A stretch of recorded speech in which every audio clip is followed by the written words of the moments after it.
Hello friends, welcome to Sasika kitchen. இன்னைக்கு நம்ம கிச்சனில் வடகரி எப்படி செய்யலாங்கிறத பார்க்கலாம். எப்பயுமே இட்லி தோசைக்கு நம்ம சட்னி சாம்பார் தான் செய்வோம். இந்த வடகரி வந்து டேஸ்ட்டு வந்து ரொம்ப நல்லாயிருக்கும். சென்னை ஸ்பெஷலே வந்து இந்த வடகரி தான் உங்களுக்கு.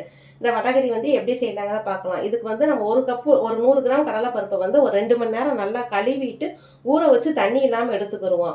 அதை அரைக்கிறதுக்கு வந்து ஒரே ஒரு பச்சை மிளகாயும் சோம்பு ஒரு அரை ஸ்பூன் சோம்பும் கொஞ்சம் உப்பு, இந்த வடைக்கு தேவையான உப்பு மட்டும் சேர்த்து நம்ம கொரகொரப்பாக அரைச்சி வந்து வடை மாதிரி ரெடி பண்ணி வச்சுக்கிடுவோம். அடுத்து வந்து நம்ம கிரேவி தாளிக்கிறதா 2 பெரிய வெங்காயம் 2 தக்காளி பழம் கட் பண்ணி வச்சுருக்கிறோம்.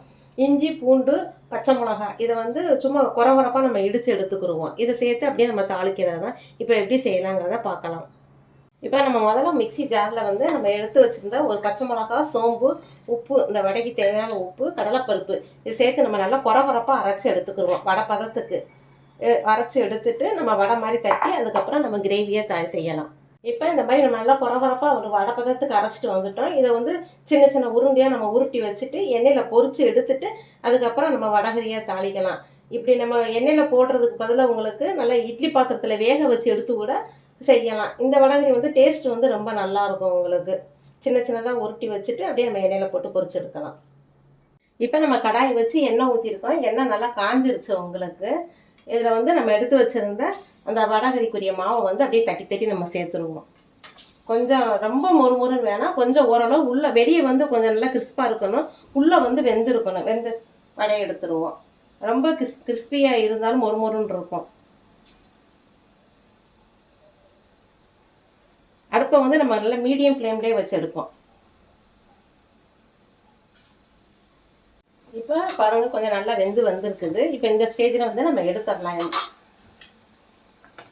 எடுத்துட்டு அதை அப்படியே நுணுக்கி தான் நம்ம சேர்க்க போகிறோம். கையில் வச்சு நல்லா உடச்சி விட்டு கூட சேர்த்துடலாம். கலர் கொஞ்சம் மாறினா போதும்.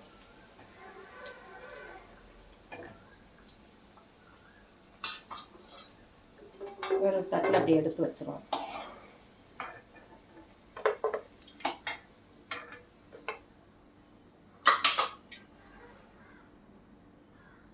இப்போ நம்ம ஒரு கடாயை வச்சுருக்கோம். கடாயில் வந்து எண்ணெய் வந்து ஒரு 3 ஸ்பூன் வந்து நாட்டுச்சக்கு கடலை எண்ணெய் தான் சேர்த்துருக்கோம்.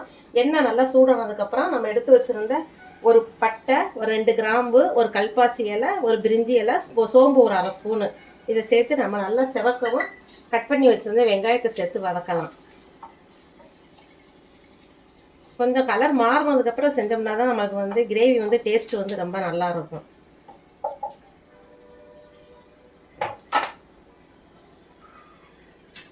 நம்ம எடுத்து வச்சுருந்த 2 பெரிய வெங்காயம் கட் பண்ணி வச்சுருக்கோம், அதையும் சேர்த்து வதக்கலாம்.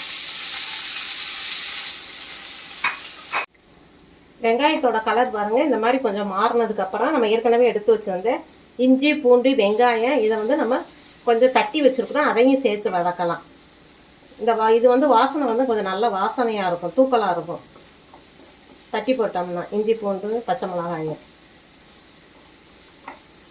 இது கொஞ்சம் வதங்கினதுக்கப்புறம் நம்ம எடுத்து வச்சுருந்த தக்காளி பழம் 2 தக்காளி பழம் பொடியாக கட் பண்ணி வச்சுருக்கோம், அதையும் சேர்த்து வதக்கலாம். கொஞ்சம் நல்லா எண்ணெய் பிரிகிற அளவுக்கு நல்லா வதக்கினதுக்கப்புறம் நம்ம பொரிச்சு வச்சுருந்த அந்த வடையை வந்து தட்டி போட்டு விடலாம். இப்போ தக்காளி பழத்தையும் சேர்த்துருவோம். தக்காளி பழம் கொஞ்சம் வதங்கட்டும். வெங்காயம் தக்காளி இந்த மாதிரி கொஞ்சம் நல்லா வதங்கினதுக்கப்புறம் நம்ம வந்து மிளகா பொடி சேர்த்தலாம். ஏற்கனவே ஒரு பச்சை மிளகா வடையில் வர அரைச்சி ஊற்றிருக்கோம், இப்போ தட்டி வேற போட்டிருக்கோம், அதனால் வந்து பொடி வந்து கம்மியாகவே சேர்த்துக்கிடுவோம். ஒரு ஸ்பூன் மிளகா பொடி, மஞ்சள் தூள் வந்து ஒரு 1/4 டீஸ்பூன் சேர்த்துக்கிடுவோம். உப்பு, இந்த வடைக்கு தேவையான அளவு உப்பு சேர்த்துருவோம்.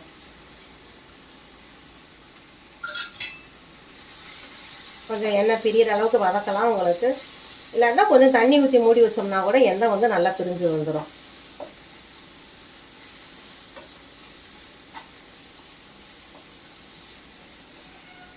தண்ணி கொஞ்சோன்னு கூட சேர்த்துக்கிடுவோம். சேர்த்து இப்போ மூடி வச்சுருவோம். ஒரு 5 நிமிஷம் கழிச்சு நல்லா எண்ணெய் பிரிஞ்சு வந்துடும். அப்பப்போ நம்ம திறந்து கிண்டி விட்டுக்கலாம். இப்போ 5 நிமிஷம் ஆயிடுச்சு. இங்கே பாருங்கள், நல்லா எண்ணெய்லாம் நல்லா பிரிஞ்சு வந்துருக்கு பாருங்கள்.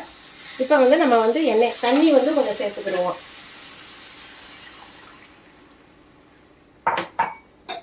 தண்ணி கொஞ்சம் கொதிக்கும் போது நம்ம ஏற்கனவே சுட்டு வச்சுருந்த வடையை வந்து அப்படியே நம்ம எடுத்து போட்டு விட்டுடலாம். கொஞ்சம் அந்த மசால் வந்து பச்சை வாடை போகட்டும். இப்போ அந்த பச்சை வாடை நல்லா போனதுக்கப்புறம் நான் ஏற்கனவே வடை சுட்டு வச்சுருக்கோம்ல, இதை நல்லா அப்படி நல்லா உடச்சுட்டுக்குறோம். உடச்சுட்டு இதை அப்படியே நம்ம சேர்த்துடலாம்.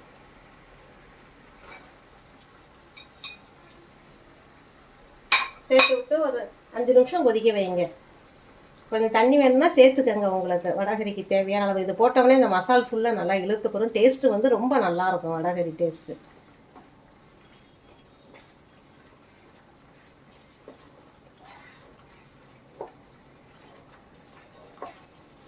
இந்த வடகரியில் கொஞ்சோண்டு தேங்காய் வந்து அரைச்சி ஊற்றிருக்கேன். நீங்கள் தேவைப்பட்டால் அரைச்சி ஊற்றுங்க, இல்லை தேவையில்லைன்னா விட்டுருங்க. கொஞ்சம் தேங்காய் அரைச்சி ஊற்றினா டேஸ்ட்டு வந்து ரொம்ப நல்லாயிருக்கும். கொஞ்சம் மட்டும் ஒரு 2 ஸ்பூன் தேங்காய் அரைச்சி ஊற்றினாவே போதும்.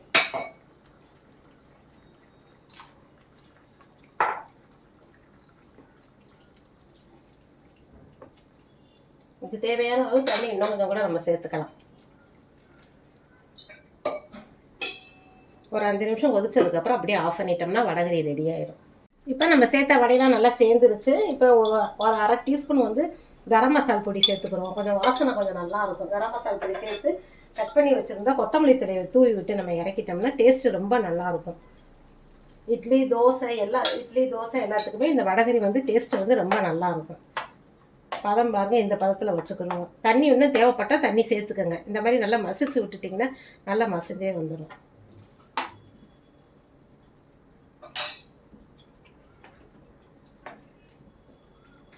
இப்போ சுவையான வடகரி நமக்கு ரெடி ஆயிடுச்சு.